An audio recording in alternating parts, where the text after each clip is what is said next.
गार ने हम दै छियो दुल्हा दऽ रहलहुँ आशीष यौ। गार ने हम दै छियो दुल्हा दऽ रहलहुँ आशीष यौ। सासुर में जुनि छाती तनियो, सासुर में जुनि छाती तनियो, रहुली बौने शीश यौ। गार ने हम दै छियो दुल्हा दऽ रहलहुँ आशीष यौ। गार ने हम दै छियो दुल्हा दऽ रहलहुँ आशीष यौ। गर्दन में तानी लगबै छी, गर्दानी ने आनलहुँ। गर्दन में गौनी लगबै छी, गर्दानी ने आनलहुँ। नाक धरै छी नचबू तैले, हाटक बाचा बनलहुँ। नाक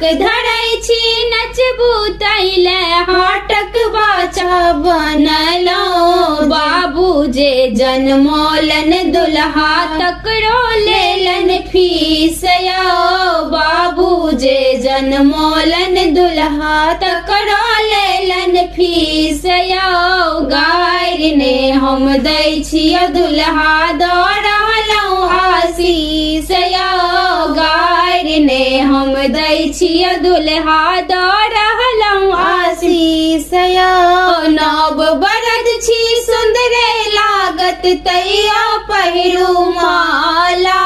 नव बरद छी सुन्दरे लागत तैयो पहिरू माला। नाना बाला धोती फेरू पहिरू सासुर वाला। नाना बाला धोती फेरू पहिरू सासुर वाला।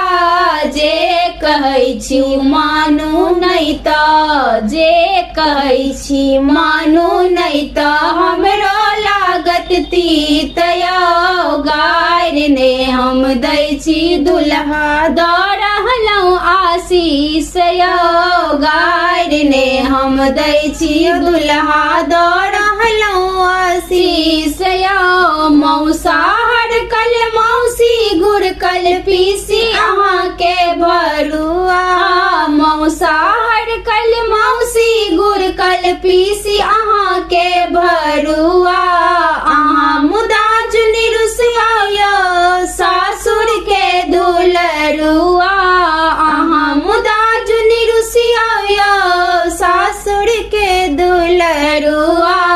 अहाँके बहिन ले घघरी कीनब, अहाँके बहिन ले घघरी कीनब, माइयो ले कट पीस यौ। गार ने हम दै छियो दुल्हा दऽ रहलहुँ आशीष यौ। गार ने हम दै छियो दुल्हा दऽ रहलहुँ आशीष यौ। खेत बेच कऽ घारी देलहुँ, महिष बेच कऽ गाड़ी यौ। खेत बेच कऽ घारी देलहुँ, महिष बेच कऽ गाड़ी यौ। काका के बियाहल जेतन कहियो दोसर बेटी यौ।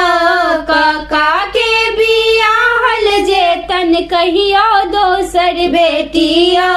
बड़ हम पहिरब गुदरियो दुल्हा, बड़ हम पहिरब गुदरियो दुल्हा, जीबू लाख बरिस यौ।